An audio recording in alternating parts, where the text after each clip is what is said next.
Good afternoon, everyone. It's Hanifa Menon from hearthealthbrainhealth.com, encouraging healthy grieving and mindful actions.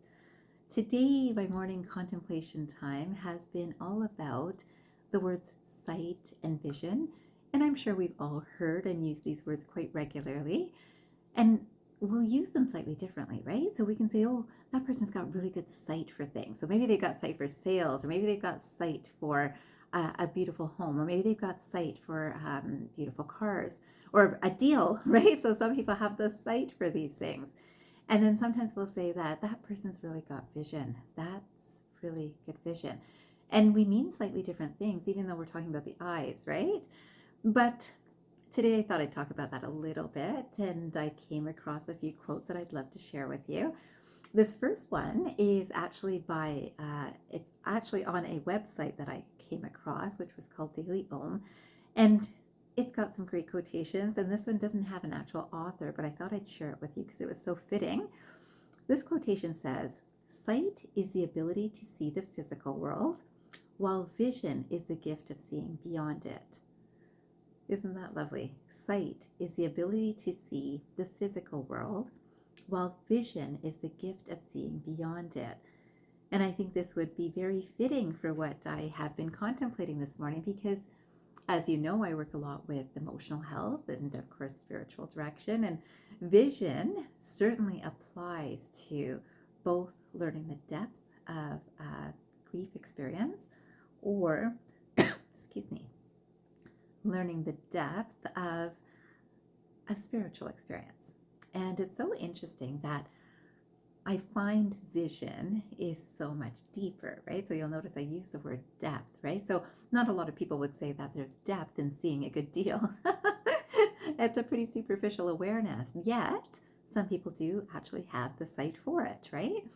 At the same time, some people have a gift of seeing vision, right? Of something deeper. And I mean, we might even call these visionaries, right? And when I work with grief recovery, or if I'm working with emotions or even spiritual directions, I notice that this is a skill that everyone can develop, but only if we actually take the time to focus, to center. Of course, I'd say mindfulness and meditation, but to actually have a still space within us to work from, to get those deeper insights or visions that help to guide our lives, especially, or help to heal our souls too, right? So that sort of idea.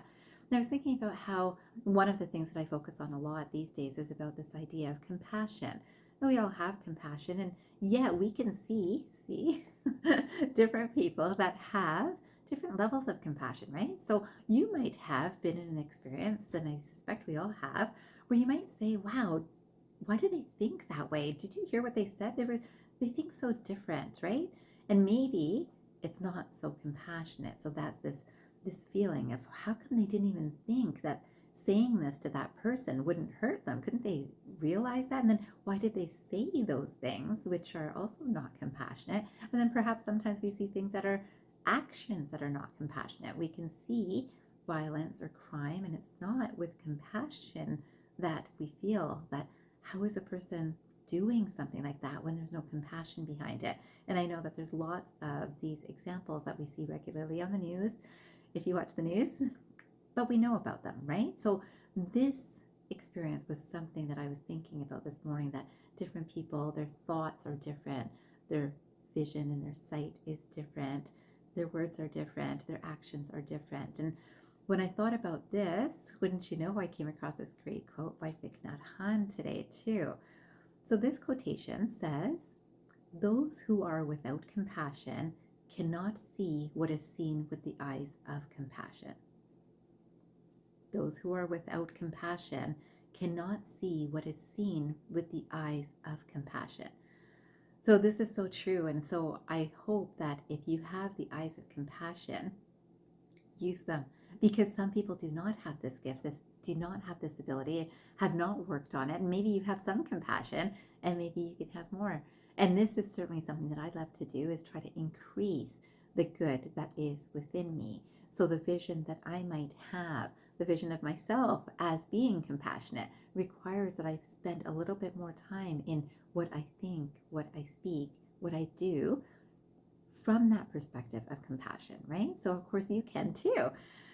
And then, of course, I came across finally this final quote. And the reason I came across this, it's it's a it's a line. I'll say that it's not necessarily a quote. It was just a sentence that I came across that I thought was very fitting, because I'd love for you to sit for 5 minutes today to think about you and how you think about things. Is it from a space of compassion? How you think about things. So compassion is going to think about yourself as well as someone else, right? At least another person, or at least a dog, a cat, a fish, anything, right? A neighbor, of course. So anyone outside, or anything outside of you, you could have compassion for a plant that is not surviving so well. You could have compassion for a plant that's doing fantastic, right? But you could do this for anything or anyone. You want to start with your own compassion of understanding, how are you compassionate? And unless we build this, it's not really noticed, right? And then a lot of people will go around and say, wow, I can't believe that people do things that they do, right? Or say things that they do, or think things that they do, if the thoughts are shared. And if today you can spend 5 minutes to build your own compassion, and to actually notice someone who, or something that could use some assistance or some compassionate attention, fantastic. I hope that you'll do that for 5 minutes after this video. And then I thought I'd finish with this line. This line literally says, the eyes are useless when the mind is blind. The eyes are useless when the mind is blind.